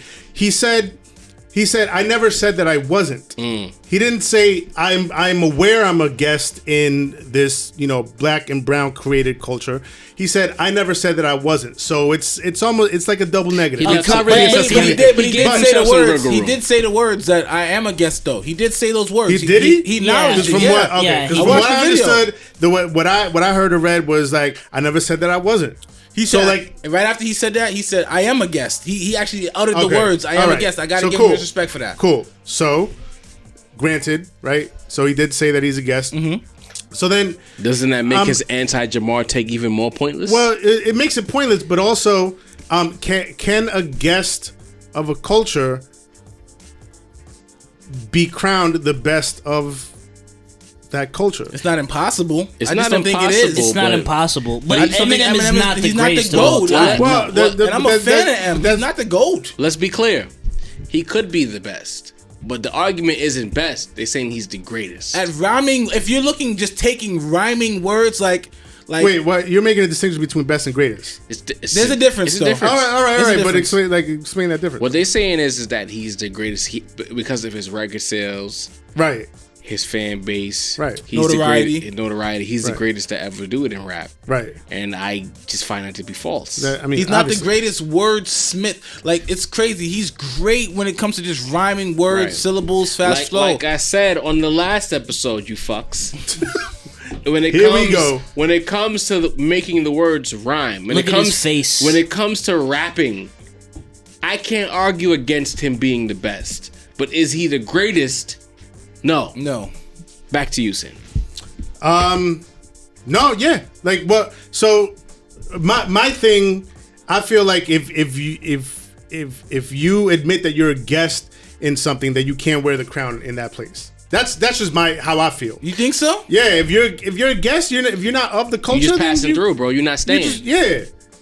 Is it because he's white that he can't be? Why do we keep going here with this white shit though? What the fuck? Well, because I feel like how is he a guest then? Because if it's not because that's what I'm saying. What if you're a guest that's been living in the house for a long time? As a guest, yes, his race plays a role, but being the best has nothing to do with race. But that's what I'm saying. I feel like this guest shit is really a euphemism for race. Now, if it's a race thing, I think that's a useful thing to talk about. Yeah. But let's talk about it. Let's not. Because clouded in this euphemism of like a guest. Let me tell you why I have an issue with it. Because you have people of his ilk who keep throwing his race in people of color's face when it comes to his place in hip hop. I can rap too. You know what I'm saying? No, so it's like, I just feel like at some point we have to come to the point where we gotta stop talking about him being white and just talk about what it is when it comes to his resume. But you know that we don't live in a society that's but that's bullshit. Equipped for that. It is bullshit, but that's not changing anytime soon. You know what I mean? So I just take issue with it because I take issue with it too. If you really think about it, it's rare that you see a black person say or a brown person say it's because M is white. They always go to it's 100% because he's white. But is it though? If they mention record sales a lot. If we're not saying it, we're not leaning on that. But a person who's white is always the first one to tell a person of color that it's because M is white that we don't fuck with him, and that's not true. That's problematic. It's not true at all. Yeah. We look at the overall body of work and be like, he's just not that. Right. What the fuck? And that's totally fair. Black or white, any other color. You just don't have the body of work to say you're the GOAT. Right. Am I wrong in saying that? No, you're not wrong. You're 100% right. I 100% agree with you. But there's a counter to that, and it goes something like, people of color maybe don't want to give Eminem the credit that he deserves because he's white. Not at all. When you gotta understand that people do feel like that though. At the end of the day, culturally here in America, let's be real. White people have been crowned time and time again the best of stuff that they had no business being crowned the best of, right? So it's never really been that the other way around. Of course, at least like by and large in American culture, right? So it's basically like the same argument as reverse racism, which is complete right. Yes, I agree with that. Shit. I agree with that. All right, so we're just not gonna have that. We're not. That's not an argument, right? That's it. Sin is not with the shits. No, man, it's not an argument. It's not an argument that because he's white, then we're gonna look. The entire history of pop culture has been, white America taking stuff from other cultures, black cultures, Latinx cultures, and we saw it with country music. We saw the rock and roll, and we're seeing it with hip hop music before our eyes. Boom, and I applaud you for bringing up country music. Because country music was started by black people. No, forget that, Lang. People keep telling us that it's because he's white that we don't embrace him. Wait, hold on, I'm going somewhere. But as soon as my man Lil Nas X dropped Old Town Road, white people were quick to reject him and his country music. So how is it that they can tell us that we should embrace, but as soon as a black person dropped a country-ish record, they rejected that? Right. So it's It's racial lines. You guys are doing exactly what you're accusing us of doing. In this, we. I like when you make that laugh because that means I got you. Got him. Because so much of our reality is determined by race, right? And yet, so much of our there's so many resources invested in just like us not realizing that, right? So, like it's race. But at the end of the day, it's race. The problem is what makes America different. We going off course for a second, but what makes America different from every other country is there is a primary race everywhere else except America. You know what I'm saying? I'd argue there's a primary race in America.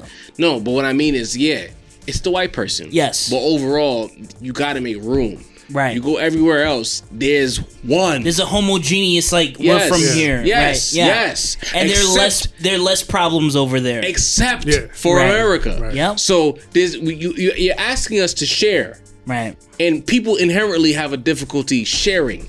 You know what I'm saying? So it's a problem. But when I look at the Eminem situation, I just feel like this is another scenario of his race. I'm not even blaming him so much as his race wanting to have their cake and eat it too. Lil Nas can't live, but you want us to embrace M. Nah, we not doing it. Yep. The mailbag now, because we talked about his recent project. Yes. Right?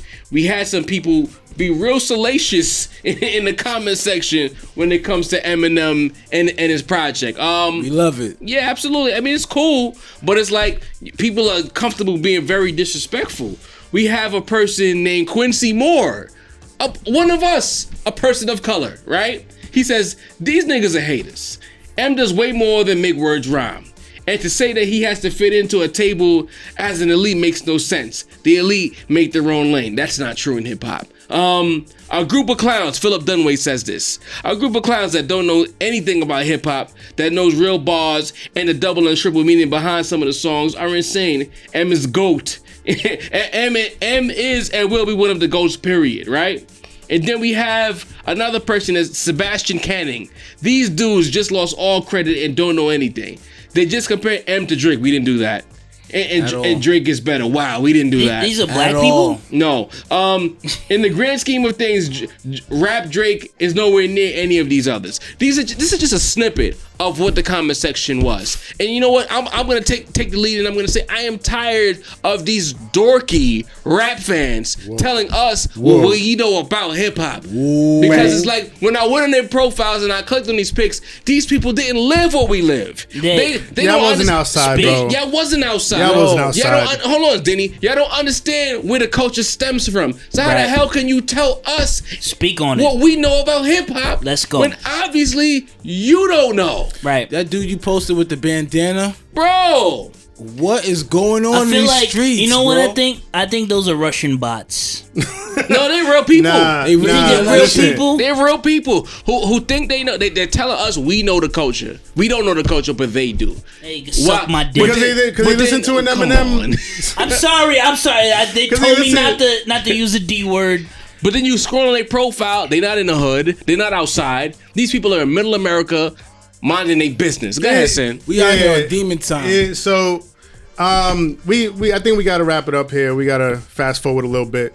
But yeah, on this topic, I'm gonna go ahead and get into my lawn segment. Get the fuck off my lawn. Yeah, go ahead. And this lawn segment is gonna be short because we kind of got to wrap it up here. Please don't talk about the Lil Baby album. I haven't had a chance to listen to it. Bro. No, what are you doing? no. I'm sorry. No. I'm gonna clear out. Lil Baby's not even on anybody's radar. Don't attack me. No, I'm staying on topic here. The Eminem stands. Y'all got to get off my lawn, yo. Like seriously.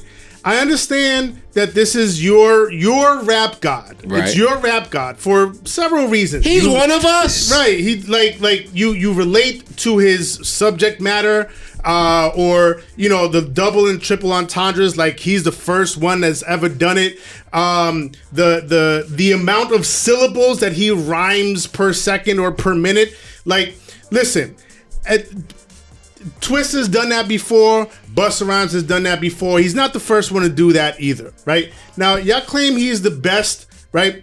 Where are the stats? Besides sales, show me the stats, right? If we go by discography, Hove has a better discography. Nas has a better discography. Kendrick has a better discography. Common has a better discography. Shit, even Rick Ross has a better discography. I'm not the biggest Ross fan, right? He's not like a super wordsmith or anything, but his discography is crazy. They make dope albums, front to back albums. They're not spotty. There's no, there's not a lot of filler. Now, not everybody's discography is perfect, but when you think about essential albums, right? Hove has like 4 or 5 of them. Nas has like 4 or 5 of them. Kanye, Biggie has 2. Kendrick has like 3, right? We'll talk about like artists like Common or even Ghostface has essential albums, plural, right? We talk about M's essential albums. How many are there? There's 1. Marshall Mathers LP. Right. That's it. That's where it begins and ends for M. I like Encore too. And since then, what has his discography been? Mediocrity. Utter mediocrity. How can that be GOAT status? Or trash, right? It's somewhere between mediocrity and trash. Nothing elite, nothing essential, nothing, right? So I understand the record sales. This is America. America is, let's be real, white supremacy reigns supreme in America. We can't keep letting these people who don't understand the sport tell us how we should ingest the sport. Eminem, people are always gonna be like, I don't really like rap, but I like that Eminem guy, right? That's what it is. Right. You know what it is, right? So he's gonna get the sales, and he's got the complexion for the protection, right? But we talking about culture here. Culture. This is our culture, and we're really not gonna stand for this Eminem is the king of this culture nonsense anymore. Get the fuck off my lawn. Get off my lawn. Ladies and gentlemen, we have pushed the envelope. We've pushed the time limit. A little We've bit. given you another elite episode of the Rap Roundtable. We are the upper echelon of the rap podcast. Top 10. We got the engineer telling us to get the hell out of here, but we had to get the message off. You M fans who don't look like us, didn't live like us, don't understand the culture, can't tell us how to embrace the culture. Y'all wasn't outside. That wasn't out there. Hell no. Bitch, I'm on demon time. Nothing about what you like is hip hop. Straightforward, I don't need a line. You got your Z100 Z100 bars. Get out of here. I'm looking into the camera. Get the fuck out of here. I'm not even on the mic. I've had enough of y'all commenting in my sections with anime pics, you bozos. Get 'em. You dorks. You know what I'm saying? All you dork Eminem fans, we hold we up, not going nowhere. Can I close them out? Close them out. Listen, I want to let y'all know that the Thirsty Degenerate podcast is back. You know, there we go. We had a guest. We're gonna have another guest a couple weeks from now. People messing with us, bro. People messing with us. We appreciate it. I want to acknowledge my man Deanie and the Wealthier Choice. You know the vibes. I want to acknowledge my man Sincere the Rap Snob and these fire beats he's been cooking in the up. background with that heat. I want to acknowledge my man Jav and Jav for the Gray Area podcast, which you should all subscribe to and listen to. The last episode was fucking awesome. It has to do with baseball and all that shit that's going on. Thank you. So make sure y'all listen to that, and make sure y'all listen to the Thirsty Degenerate podcast. You know, I'm cooking up some shit for y'all. We cooking. Thirsty. Listen, he's only sober we when he's all saucy. out here. We all creators. We all protective of this culture. We are the Rap Roundtable. Peace and love. We love you guys. Peace.